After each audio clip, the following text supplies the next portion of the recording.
J'essaye de composer les chansons comme étant des petits talismans personnels qu'on peut se glisser dans les poches. Et je pense que parfois ça fait du bien dans la vie d'avoir des talismans. Ce matin, il est arrivé une chose bien étrange.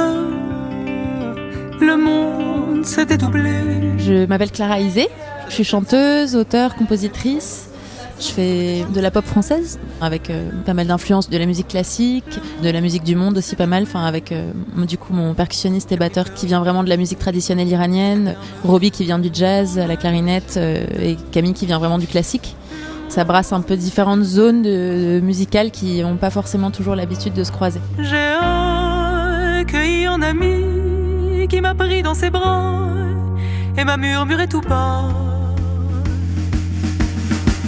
Regarde derrière les nuages, il y a toujours le ciel bleu azur qui lui vient toujours en ami te rappeler tout bas que la joie est toujours à deux pas. Quand j'étais petite, j'ai commencé quand j'avais 4 ans le violon et après le chant quand j'avais 8 ans. J'avais une prof de chant lyrique, donc elle se travaillait que des chanteurs et du coup vraiment mes premiers souvenirs avec elle c'était de rester avant et après les cours et d'entendre les voix et d'être fascinée par ces vibrations-là, par ce que ça provoquait dans le corps, par le côté un peu magique que ça demande au niveau de la discipline aussi.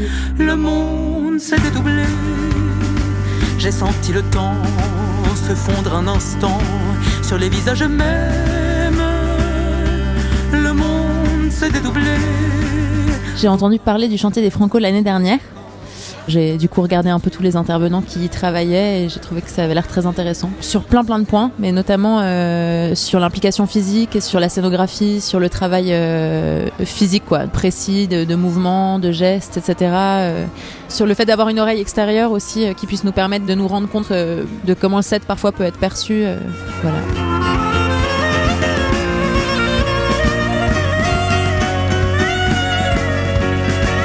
Je pense que l'engagement ne passe pas forcément par un engagement rationnel. Il peut et il est magnifique quand il est fait par les mots et par quelque chose aussi de la pensée rationnelle, etc.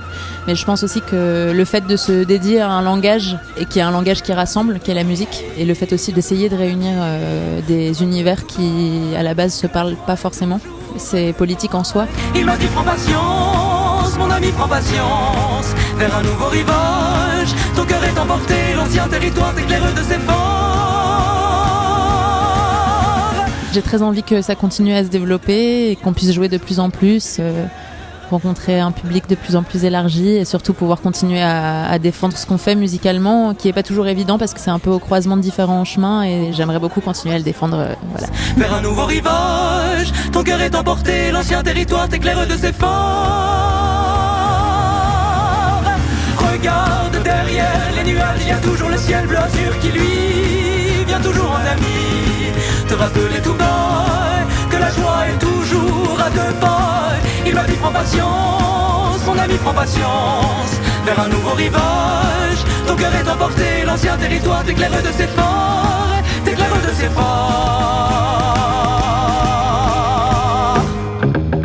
C'était Première Partie, un podcast pour découvrir les nouveaux talents de la musique. Imaginé par Ground Control et le Chantier des Franco, le dispositif accélérateur de talent des Francopholies. Ce podcast vous a plu ? Laissez-nous des étoiles et soutenez les artistes de demain.